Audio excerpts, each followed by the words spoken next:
John and Fairlight. Let's give it up for John and Fairlight. Yes, who's feeling good? Yeah, who's feeling good out there? Ow! Welcome to October. Our theme for October is global transformation through individual transformation. And so we're kicking off the month today with our talk title of Where Personal Transformation Begins. So we're going to begin at the beginning. But first, we are going to state our 2016 global vision statement and affirmations. We are one of over 200 centers for spiritual living around the world that is doing this global vision for all of this year. And this is what we are holding to be the truth of our experience in our world. So please state these with me.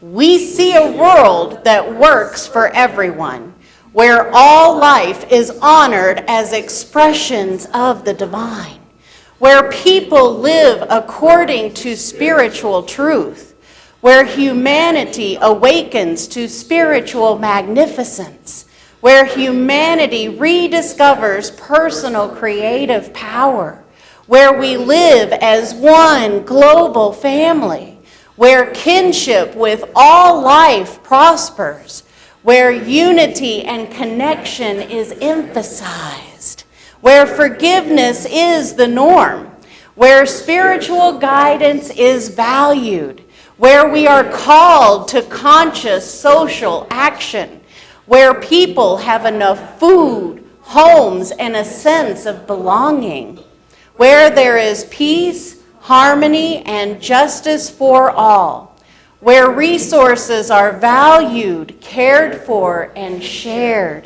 where communities are meaningfully involved in service to the world, and where there is a renewed emphasis on beauty, nature, creativity, art, and aesthetics. Who is behind me and celebrating this? Yes, woohoo! So the focus for the message today is all behind one of our principles. And it is, we believe in the direct revelation of truth through the intuitive and spiritual nature of the individual. So it is impossible, this is what Ernest Holmes wrote, it is impossible to plumb the depths of the individual mind because the individual mind is really not individual, but individualized. It's individualized of the essence of the infinite nature of the divine. So we could never plumb to the very ends and the depths of our individual mind because it's infinite. And that's really good news, folks. It's really good news because that means we're not stuck in any moment of our day, of our lives, in a particular thought pattern that makes us feel a certain way, that has us behave a certain way and show up in the life a certain way. We're not stuck in that. We can reach into the infinite pool that is always it's always within our reach and within ourselves. All we need to do is have an awareness to dip our toe into that pool, into that infinite pool.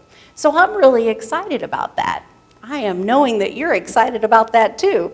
Ernest Holmes goes on to say, behind the individual is the universal, which has no limits. In the concept alone lies the possibility of eternal and endless expansion.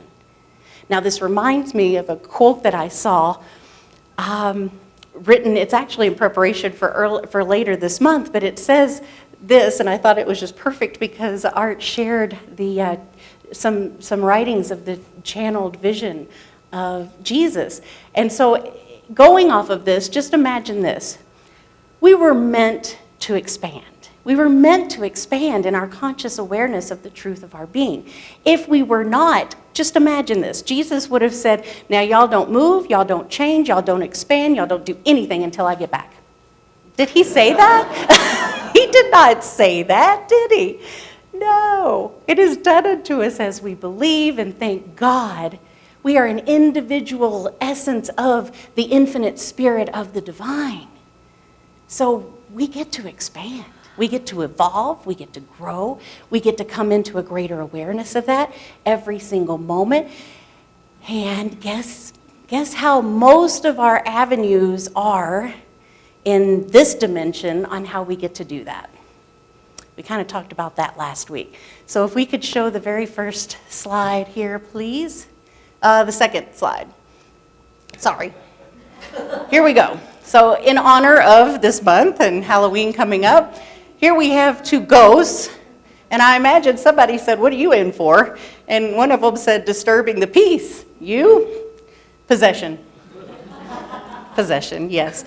So that evolution takes place, that expansion takes place within us when our peace is disturbed. Nothing quite grabs us like that, does it? When we're going along the day and we're happy and we're feeling good and life is good and we're joyous and we put on the brakes because something's grabbed our attention. Something, somewhere outside of us had the appearance of disturbing our peace. And man, we have all these built-in mechanisms on how we respond to that, don't we? And we're all unique, I think, in how we respond to it. That's why sometimes it's tough when we enter into an experience where somebody's peace was disturbed and they're reacting to it in their unique way, and we're like, whoa, what did I just step into? Have you ever been there? You know what I'm talking about? Yes. So one of those ghosts is in there for disturbing the peace. The other one's in there for possession. Now, we all know what our possessions can tend to do to us, don't we? Once again, that's an external experience. These possessions, my goodness. Sometimes I think that the world has lost its head in how it makes decisions based on how it can keep its possessions. Wondering about that, right?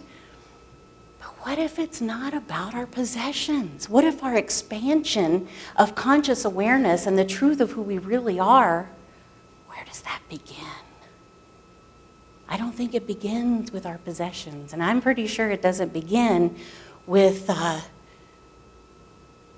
those disturbing of the peace, although that helps to wake us up. It grabs our attention. But where does it truly begin? So I got to thinking about this.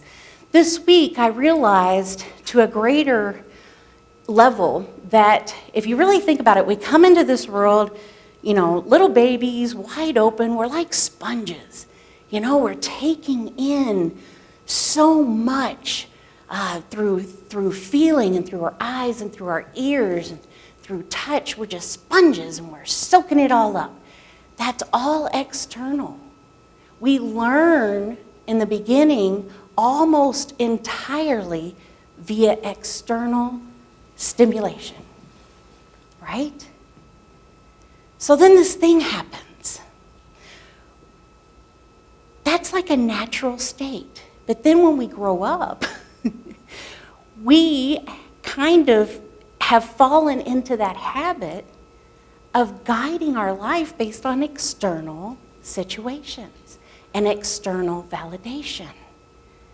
And it's like, man, we don't really mean to. I mean, that's how we entered the world as babies, and that's how we learned how to walk. That's how we learned how to talk and how to read and how to write, by watching somebody else and by somebody else teaching us that, by watching the television, by doing all these external situations and stimulus. And then somewhere along the way, we realize that we're guiding our truth and our path based on external validation. And I don't know about you, but that is such a hollow feeling for me. It can be sometimes gut-wrenching because I don't always get to choose and decide what my external situations are going to show up. I don't get to choose and decide if a ghost comes across my path disturbing my peace. But I do get to choose to decide, does it define the truth of my being? No. Sometimes in the moment, though, it can feel like that. And then my peace is disturbed. That's no fun. But the good news is remember that infinite pool we get to dip our toe into. It's infinite. It doesn't mean that we have to stay stuck by our human habitual way of processing the external stimuli that we are constantly coming across in our lives. Doesn't mean that at all. So this is what allows us to expand. Can you go to now the first slide, please? So here we go. And we need to every now and then get our eyes checked, right? So we're doing a third eye exam here. More spiritually enlightened or less spiritually enlightened? Which frame? More spiritually enlightened, less spiritually enlightened?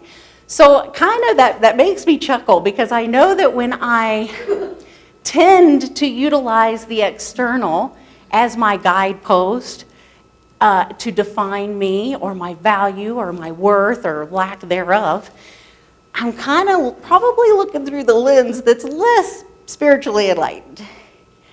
I want to look through the lens that's more spiritually enlightened. I want to constantly evolve and ascend into that conscious awareness of the infinite, individualized nature of my being. How about you guys? How about y'all? Yeah. So there we kind of tend to ponder when we say personal transformation. Where does that begin? Well, folks, where do you think it begins? Within. Yes, within. Although I would say, through my experience in this life and being of service to people and kind of being that sounding board for when things do disturb their peace, it's not our habit to go within. It has been our habit to look to the external. And so this morning, this month, we're all about global transformation through the individual this month. And it truly begins within. It begins within each and every one of us. And there's things that happen, folks, when these things crop up. If you could go to slide 9, vulnerability, please. Thank you. Vulnerability is the birthplace of innovation, creativity, and change. So when we know that we go within, that within can be a little scary. That within can be a little intimidating. There may be chambers and parts within us that we have padlocked and gated and built concrete walls around and turned away from for most of our life because we have this innate fear of pain. Yet it is through that going within and being vulnerable to feel what it is that is no longer the truth of ourselves that we hold inside. We got to face that so that we can speak it out of us, so that we can remove it if we so choose to, or we can decide if it's serving us. We can redefine it. We can dip our toe in that infinite pool. And it's so interesting, folks, because when we do that, there is sometimes a tendency to reach out for help, if you need support, if you need encouragement. And then at other times, it's almost like the soul has this wisdom that it shows to us every now and then. And at times, it's almost like we know we have to go it alone so that we can truly feel and work through what we need to mine out of our soul. So there's another slide I'd like for you to go to, please. It's with the strips. Take what you need. So this really caught my attention. Take what you need. Yeah. And I just love that because periodically through the day, I may be tearing a different piece off of that paper. And then the next day, I may need to tear something else off of that paper. Yet, the purpose of today's lesson is this. It's not external. It's within you. Take what you need within you so that you can walk that vulnerable path to touch on those places that you know good and well is in there and you've just got this itching feeling that it's kind of like that ball and chain holding you back from that expansion of conscious awareness and the truth of your divine nature. And I know you guys know what I'm talking about, right? I know you know. So take what you need from within. It's there. For you to know the meanings of those words, for you to ever feel that, you have it already within you. You and the divine are one. You're one. So back to the external. If we could go to the next slide, please. Ships don't sink because of the water around them, folks. Ships sink because the water gets in them. So don't let what's happening around you get inside and weigh you down. It's kind of like the ghosts. The what are you in for? Possession? Disturbing the peace. You see, as I spoke about last week, we mine the gold. These things crop up in our life. They pass our path on purpose. On purpose. There's this resonance taking place. We're like magnets to our good. We draw to us all in life that's going to support us in reaching our highest and best and in stepping into the expression of our highest and best. And so what I mean by that is those ghosts are going to cross our path to disturb our peace because there's very valuable, priceless information in that. It's what we choose to do with it. Some like to let it fill them up so that they sink. And you can get caught up in that cycle for years.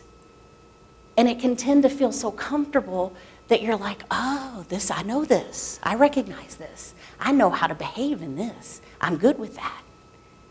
So let's go to the slide of the comic.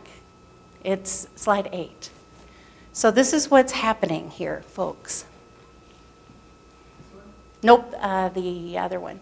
Nope, it should be 8. This just isn't going to work out. Thank you so much. Okay, so this is what I'm talking about. Have you ever had that conversation with yourself? You know, the growth is saying to comfort, this just isn't going to work out. So just what Jesus said. He didn't say, now y'all don't move, y'all don't expand, don't learn, don't grow until I get back here. I'm pretty sure we're all on a trajectory path to learn thyself as the divine nature of our being all the time. I am constantly being given opportunities to do that. It's not super duper comfortable, is it? No, it is not. I know of really no experience in my life where I felt I grew, whether it was physically or intellectually or mentally or philosophically, where it was comfortable. It just wasn't. So there's this thing that we fall into, this cycle where we have these learned behaviors, learned ways to view things, learned ways to experience things, and here's the big one, and blame everything outside of ourselves. There's some more of that external validation going for you, that it's comfortable. And it's so comfortable that we kind of fall prey to it, even though I'm not a big fan of that word. We kind of fall prey to it. So we've got on one side this beautiful soul urge and desire to expand and to grow and to come into greater conscious awareness of the divine nature of our being. And we've got this other side that does not want to be uncomfortable at all. Don't push my buttons. Don't disturb my peace. That's my job. Keep everything peaceful. Don't make any waves. How much growth do you know comes from that? I know of none. Honestly, I know of none. So which is it? You want to be comfortable or do you want to expand? And it's really okay. There's no judgment there on whatever you choose. It can kind of affect the people around you, though, at a certain extent. And we'll talk about that because that's the lesson of children's church today, a wooden board with a nail in it and a hammer. And it's like nailing that nail into the wooden board. The hammer is your habitual, comfortable behavioral ways of dealing with those disturbances of the peace. A lot of times people react with hurtful behavior or hurtful words. It can be a habitual thing. That's what they know, probably because that's what they were shown. And it's a defense mechanism, because when we start to feel vulnerable, when we start to feel what's going on inside of our soul, there's parts of ourselves, a lot of times we call it the ego, that doesn't like that very much. And so it retaliates, puts up those fences and defends. So as you nail with the hammer of your behavior and your words into the wood, you can pull that nail out. You can say, I'm sorry, but what's left? What did the nail leave? It left a hole.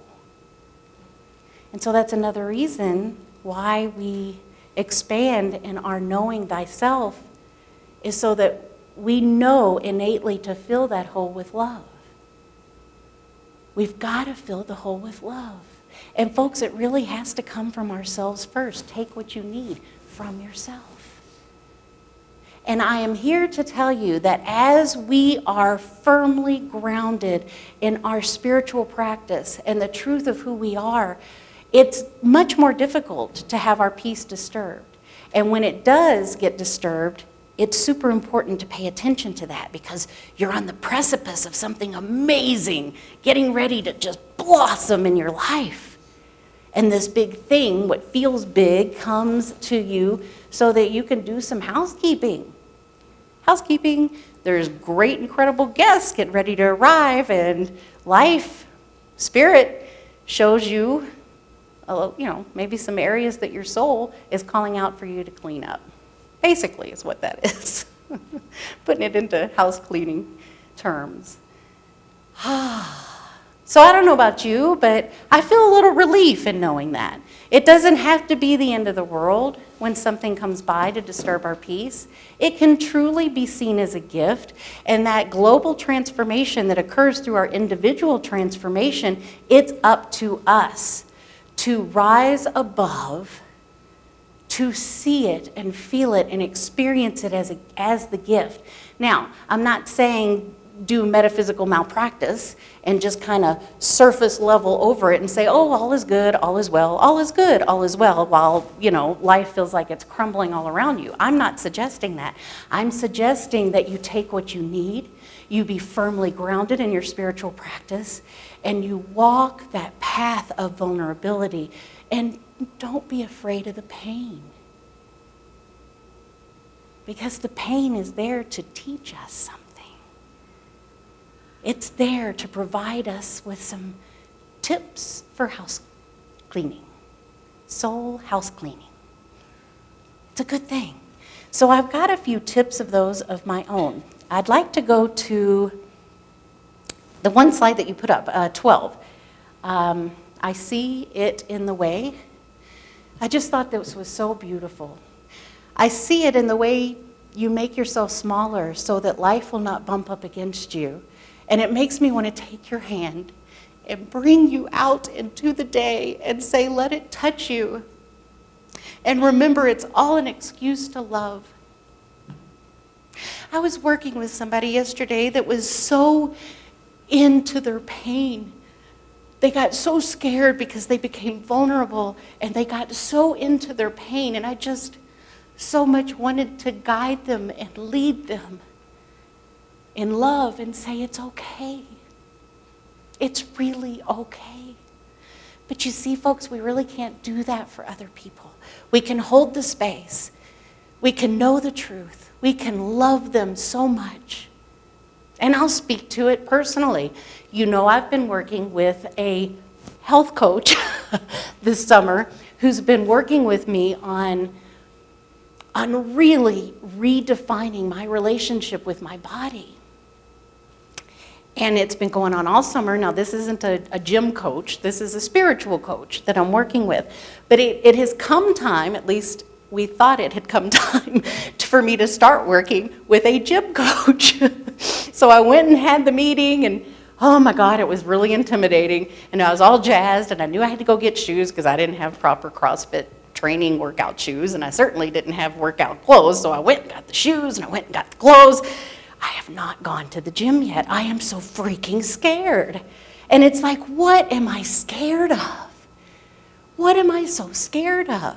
What is it in that vulnerability? Well, if I really stop to think about it, it's like I'm scared of feeling pain.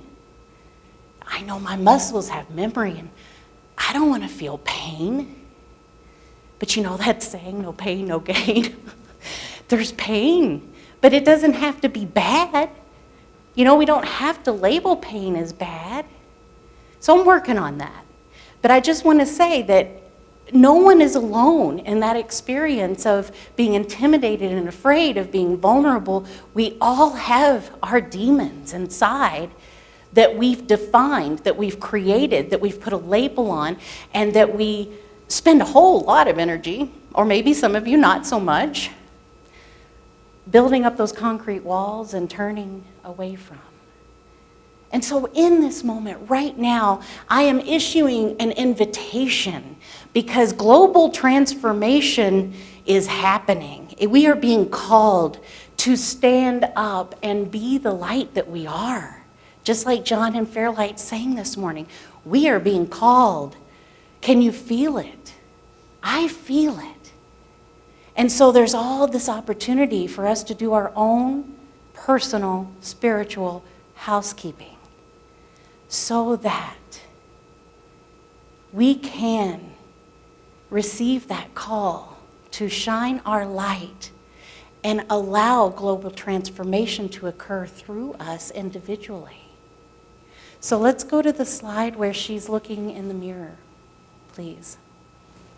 So where does personal transformation begin? It begins right here. That is truly where it begins.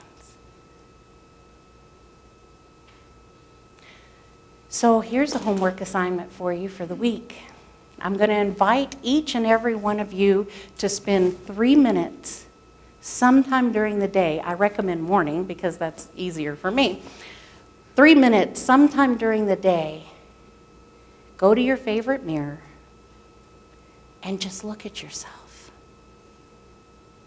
Look at yourself. Face yourself. Face all of that beauty and all of that truth and all of that spiritual nature. Face your light.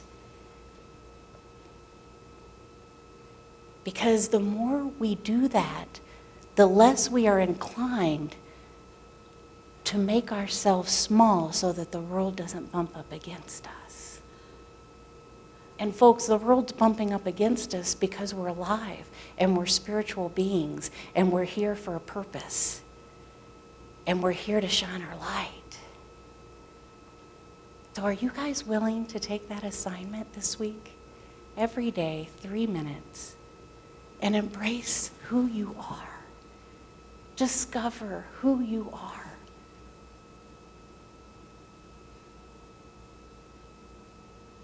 Personal transformation begins within. And if we could go to the slide, actually I didn't make a slide on it because it was just a quote, no picture or anything, so I thought I'll just share the quote. Here's a quote on transformation. Transformation isn't necessarily sweet and bright. It can be dark, it can be murky, it can be painful, and it can be pushing. An unraveling of the untruths that you have carried in your body. You see, that's why I'm afraid to go to the gym. A practice in facing your own created demons. Completely uproot that before becoming. It's your own personal transformation.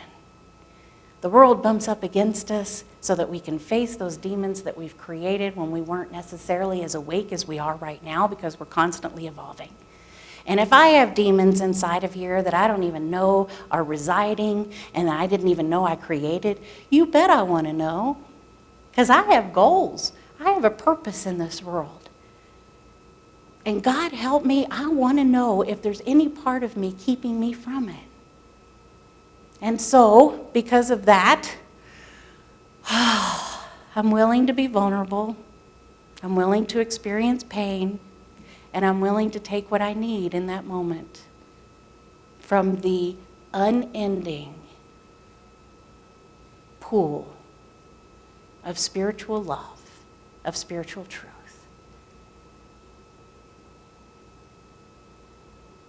Thank you so much for being here and shining your light.